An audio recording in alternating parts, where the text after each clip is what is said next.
First of all, thank you all for being here. I'm Jill Hamilton, President of Sustainable Energy Strategies, and you all have seen me many times, at least through the board.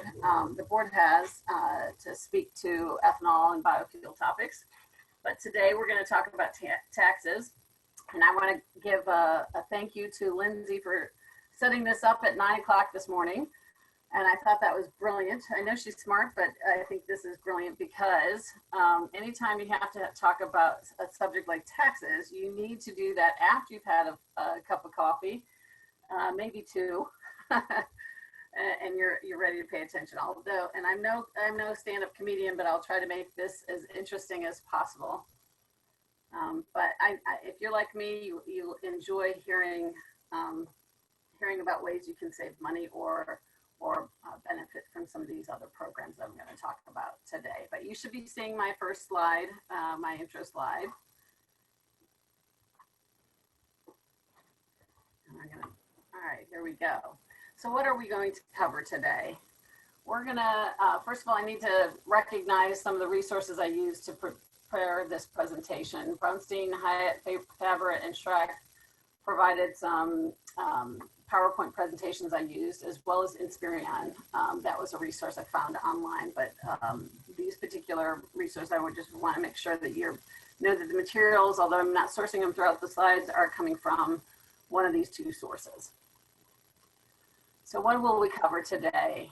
I'm going to talk about the financial assistance to small businesses provided by the 2020 CARES Act and the related funding programs within the Small Business Administration, or SBA as it's known, and USDA, who administers some of these CARES Act provisions as well as some of these SBA programs.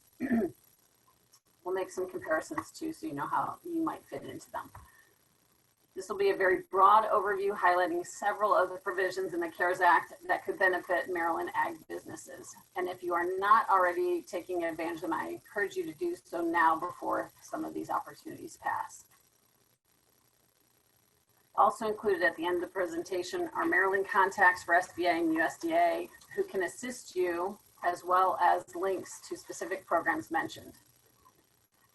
And I also want to draw attention to two handouts that we'll provide to Lindsay for your download throughout this presentation. I'll quote them out as we go, but they'll be available for you to get a deeper dive into some of these programs.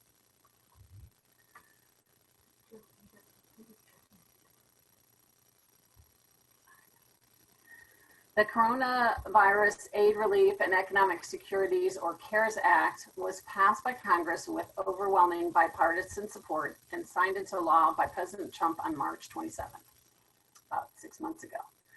The $2 trillion economic relief package was created to protect the American people from the public health and economic impacts of COVID-19.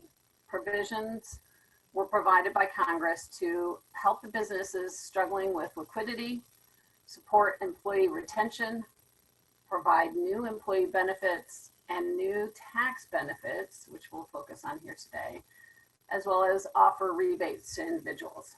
So I'm going to give you, the CARES Act provides covers a lot of territory, and we won't have time to go over the entirety of the Act today, but some of the key provisions that you may have already heard of or may have participated in are listed here, and I'm going to talk about them very high level. The direct payments, Americans who paid taxes received a one-time direct deposit up to $1,200 for individuals and $2,400 for couples, plus a $500, an additional $500 per child. These payments are available to individuals earning up to $75,000 individually, or as married couples earning up to $150,000. If you didn't receive a check, you probably outside of that scope. Extended unemployment. The program provides $250 billion for an extended unemployment insurance program and expands eligibility and offers workers an additional $600 per week for 4 months on top of the state programs. It also extends unemployment insurance benefits through December 31st for eligible workers. So those workers can still benefit from that today if they haven't applied. The deal applies to the self-employed as well, or independent contractors or gig workers, which in the past has not always been the case. Use of retirement funds. The bill waives the 10% early withdrawal penalty for distributions up to $100,000 for coronavirus related purposes, retroactive to January 1st. So if for some reason you did not have income, but you have funds in your retirement and you feel like you need the access to those funds because of COVID related losses of wages, you can access that without penalty. It's my understanding there's very little being asked about that withdrawal. So, and that's still available, and it's retroactive to January 1st. So withdrawals are, will still be taxed, but are spread over 3 years. And the taxpayer has a 3-year period to roll it back. So meaning if you had borrowed up to $100,000, you have 3 years to pay that back without having to pay taxes on it.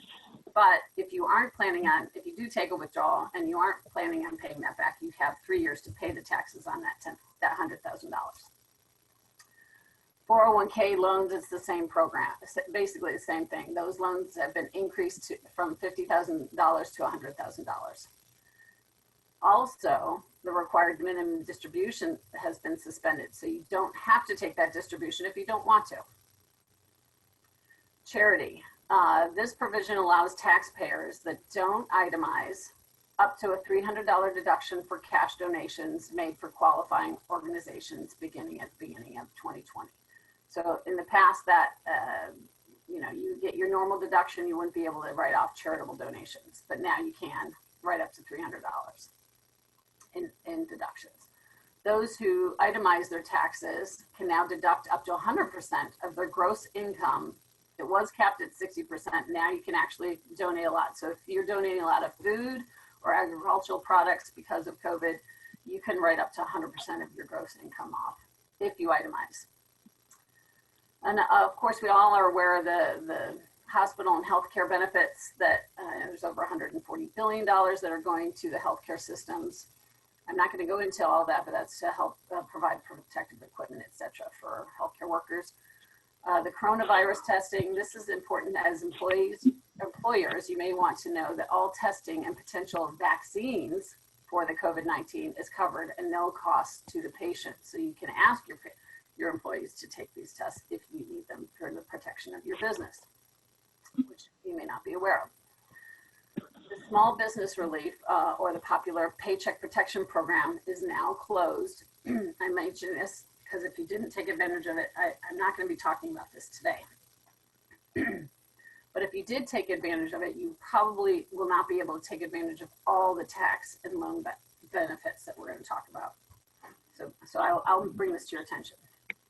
But as I mentioned, the tax and loan benefits, because of the CARES Act, does not offer a one-size-fits-all for small businesses impacted by COVID-19. Business owners must determine the eligibility of these various programs and which applies to you and what's going to be best for you. And that's what we're going to focus on. So here we go. So you should be seeing my tax and loan benefits slide for employee retention credits.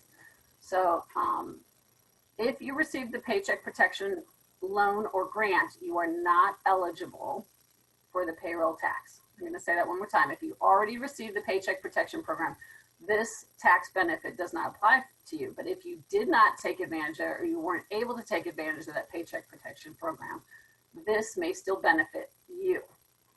Employers of all sizes that face closure orders or suffer economic hardship due to COVID-19 are incentivized to keep employees on the payroll through a 50% credit up to $10,000 of wages, which really means $5,000 tax credit, incurred from March 13th, 2020 through December 31st of this year. So you still have time to make sure you can benefit from this. In other words, so as I mentioned, that it's capped at $5,000 per employee, this tax credit. You have to actually be paying these credits, paying these taxes in order to get the credit.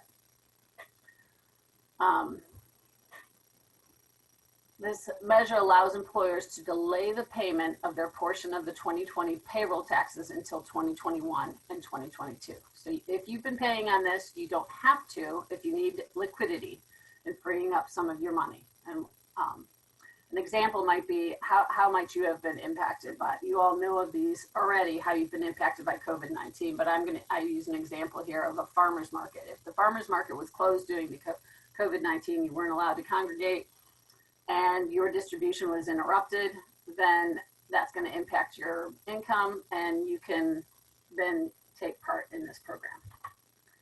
So here is, I use this example just to kind of, I don't know how your farms work or what you all look like, but I wanted to give you an idea of how these different tax credits might look. The tax credit for employees for the pay, this was originally a slide I used to compare the paycheck protection to the employee retention credit, but I've eliminated that, so that's why the capped at $100,000 was pertaining to the paycheck protection program. So I forgot to take that out, but either way, you get the sense of this. This is an example of a company with 12 employees and an annual payroll of $730,000. Probably a little larger than what you guys are dealing with, but you can pick the line that works for you. The value of the employee retention, the value of the employee retention tax credit to the business owner is about a value of $40,000, almost $41,000 in this particular example, as highlighted in yellow at the bottom right. This is equal to about almost 70%, between 60 and 70% of a month's worth of payroll for a company that pays about $60,000 in payroll taxes. But either way, there's still an opportunity for you to take advantage of this. All right. So short-term compensation. Short-term compensation arrangements are known as work sharing or shared work programs. STC allows employees to reduce hours of work for employees rather than lay them off, while others maybe continue at full time. Those employees experiencing a reduction in hours are allowed to collect a percentage of their unemployment compensation benefits to replace a portion of their lost wages. So if that applies to you, you may want to take a look at this, this website. As of July, more than 220 businesses are now participating in Maryland's STC program, which began in 1984. So this is not a new program, but it is open to you all if you're impacted. All right, so this next topic, the carryback of net operating losses, I think is one of the best benefits to the COVID changes that may have impacted you all. Regardless of whether or not you've taken advantage of any other programs, I think this could be beneficial to you.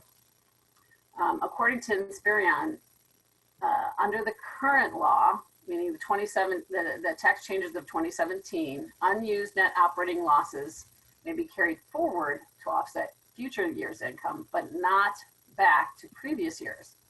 In addition, the net operating loss carry forwards can only offset 80% of the future year's income. That's the current law.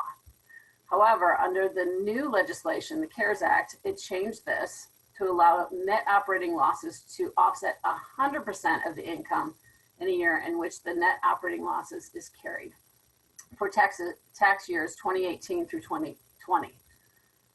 This allows you to carry back the net operating losses to any one of 5 previous years. So in essence, you're allowed to take the net operating losses from this year, carry it back to 19, 19's back to 18, and so forth, all the way back to 2013.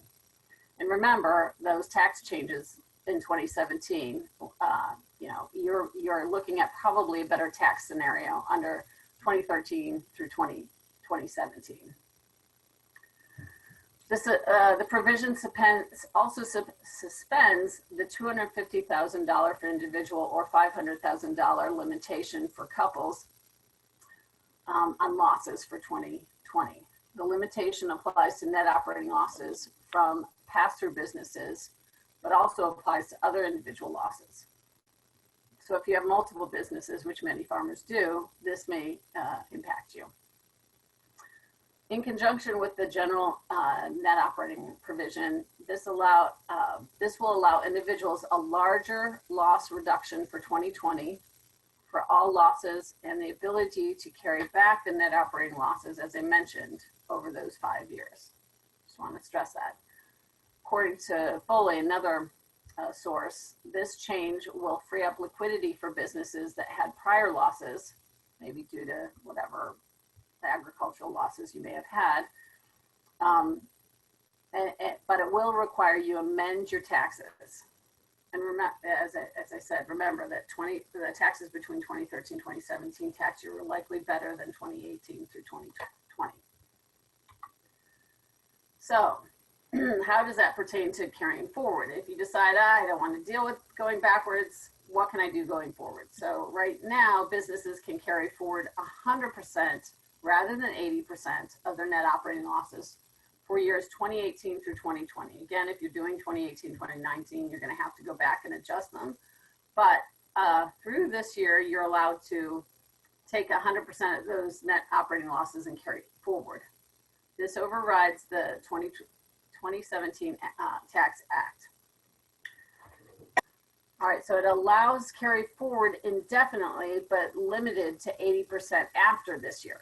So for 2018, 2019, 2020, you can carry forward 100% of your net operating losses. So if you had a loss in 2018, 2019, and you had a good year this year for whatever reason, you can carry those losses from those 2 prior years forward. If you had losses this year, you can carry that forward 1 year, 100%. But after 2021, you're reverting back to that 80% carry forward. Hope that makes sense. Other assistance. The business interest tax limits.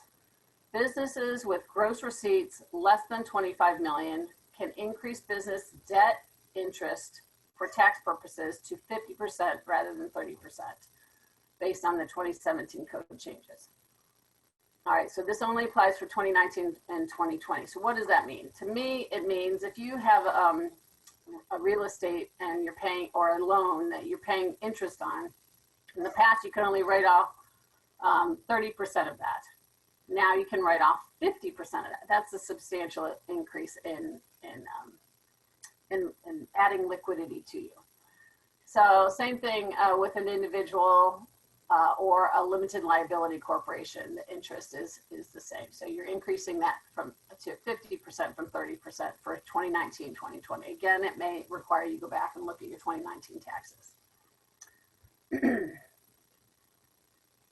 So accelerated depreciation. So the CARES Act fixed a 2017 law issue. They had depreciation over 39-year life of a building.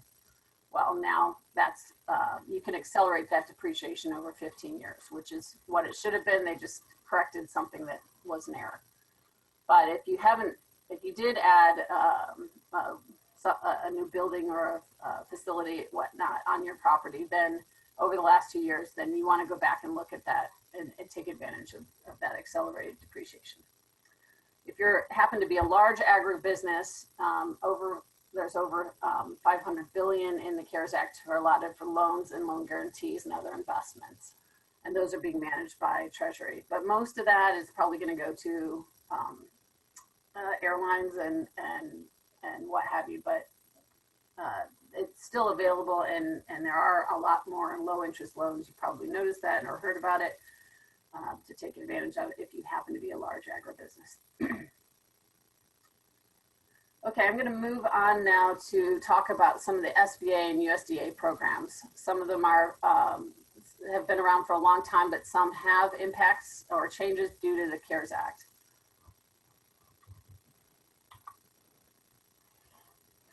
As of today, September 23rd, 2020, SBA is currently accepting new economic injury disaster loans, or EIDL, applications from all qualified small businesses, including agricultural businesses and private nonprofit organizations that might otherwise not have been included. Although you may have heard about the EIDL, it's used for emergency low interest loans to business owners. And you may have heard about the $10,000 grant. That particular portion of this EIDL is no longer available. The grant is no longer available, but the loan still is. But keep in mind the full amount of that loan will need to be repaid based on what you're seeing on the screen. You can borrow up to $2 million, and the interest, which is fixed, is about 3.7 for small businesses and 2.75 for a nonprofit.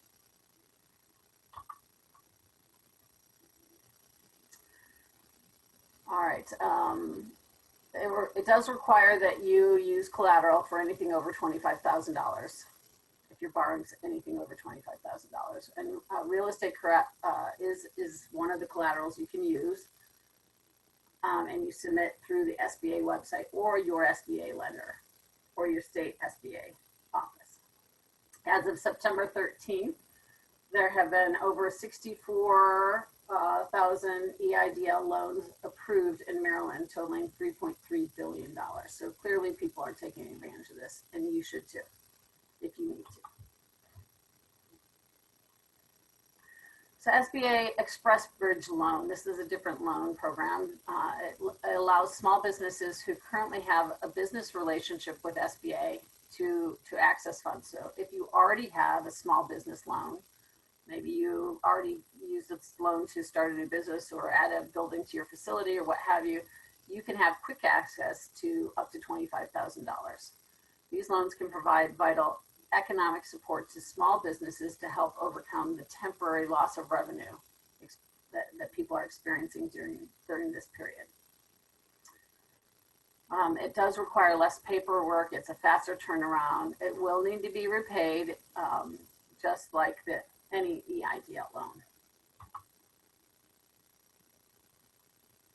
SBA debt relief and loan payment subsidy. If you currently have an SBA loan, and in particular a 7A loan, SBA will cover all the loan payments on these SBA loans, principal, interest, and fees for 6 months. So if you have an SBA loan, again, and you need to defer that, that is an option for you currently. This relief will be available to new borrowers who take out eligible loans within 6 months of March 27th. So you have 4 days to take that loan out. The SBA paperwork isn't that heavy. If you want to look at this and you could get it done in 4 days, you could still be eligible to defer that for 6 months. Microloan. This is a USDA farm loan. The focus of microloans is on the financing needs of small beginning farmers, niche or non-traditional farm operations such as truck farms, farms participating in direct marketing and sales such as a farmer's market, CSAs, community-supported agriculture, restaurants and grocery stores, and those using hydroponic, aquaponic, organic, and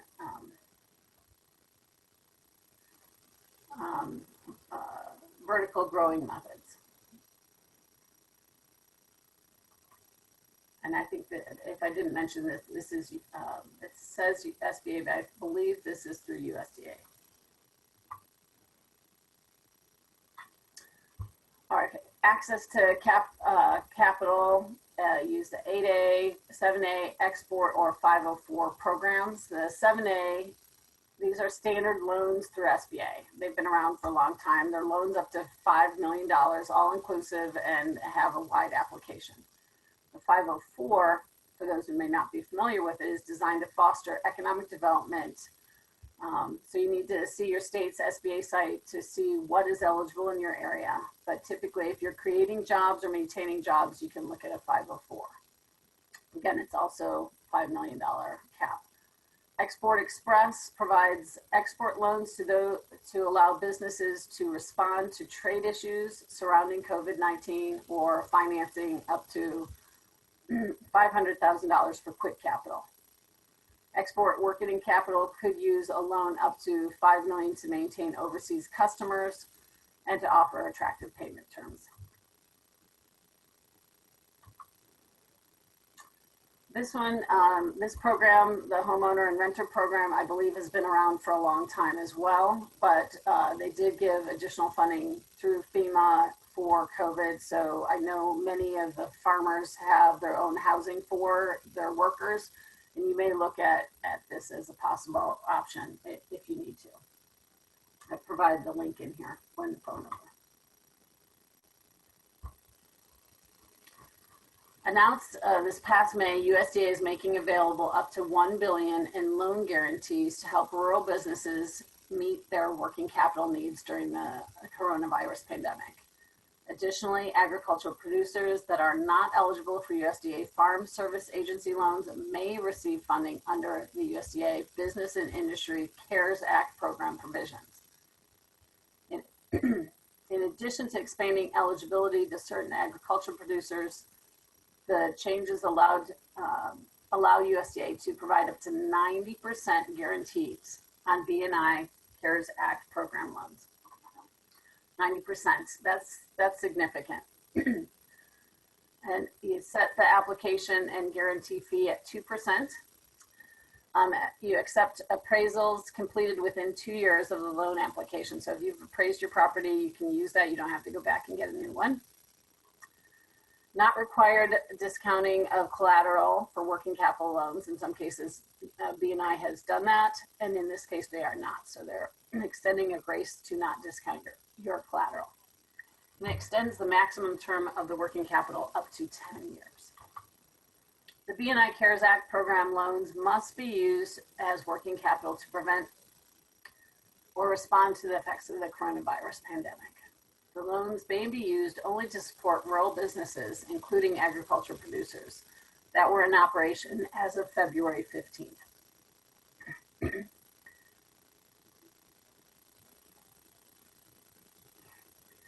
USDA intends to consider applications in order as they're received. However, the department may assign priority points to projects if the demand for the funding exceeds availability.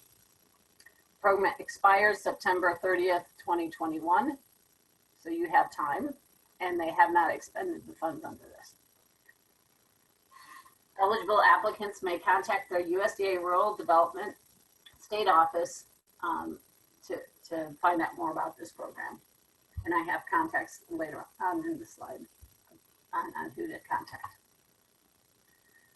I wanted to show this comparative slide, and I haven't talked about all the programs listed on this slide. I've used quite a few. Oh, and this is one of the handouts that if I did not provide it to Lindsay, I will after this presentation for you, and you can get that from her. Maybe she'll post this when she posts the link for the to view this webinar. Anyway, this is an overview on what the SBA programs will do and what they won't do, and what some of the USDA loan guarantees and grants will do. So let's just walk through this very quickly. This, as you see from the slide, SBA programs are capped at $5 million. The 504 has a little bump up for some exceptions, but for the most part, it's $5 million. The biorefinery, which we aren't going to talk about today, is up to $250 million. The REAP grant is up to $500,000 as a grant, and the REAP loan guarantee is up to $25 million. So a number of these programs are interrelated with COVID. I think Jill might have mentioned that it may be that in a future webinar we can spend some time going over how these programs are beneficial and what the opportunities could be for you. The application periods vary throughout the year, and what's coming up right away will be the REAP grants. There's going to be an October deadline.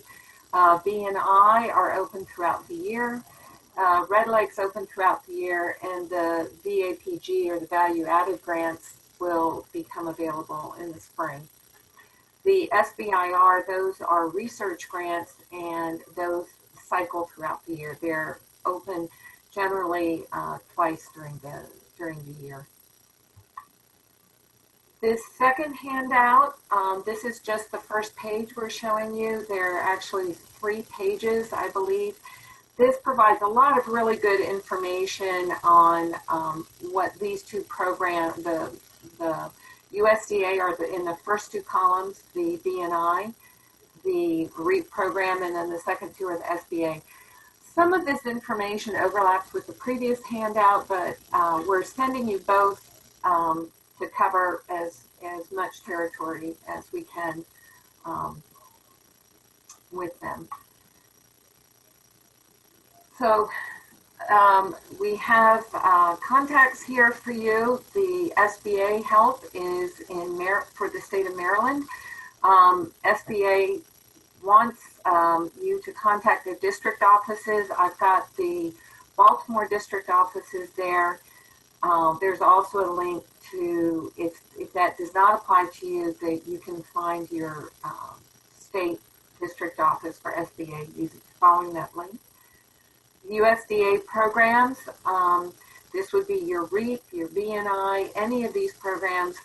Give Bruce Weaver a call and he can discuss with you what's available this year and also your eligibility. And then, of course, please contact our office if you have questions about any of these programs or writing a grant or doing a loan application. We've worked on quite a few of these and we'll be happy to coach you or get you headed in the right direction. These are resources available, the links for the programs we've discussed today. The SBA ones are here. The USDA is the last one on this slide. And then again, as far as the tax credits, there are some links here. That last one is the intermediary lenders. If you remember when we spoke on the SBA slide, some of those opportunities, for example, the express loan, you want to be working with a SBA approved lender. And so here's a link that can help you identify who those are.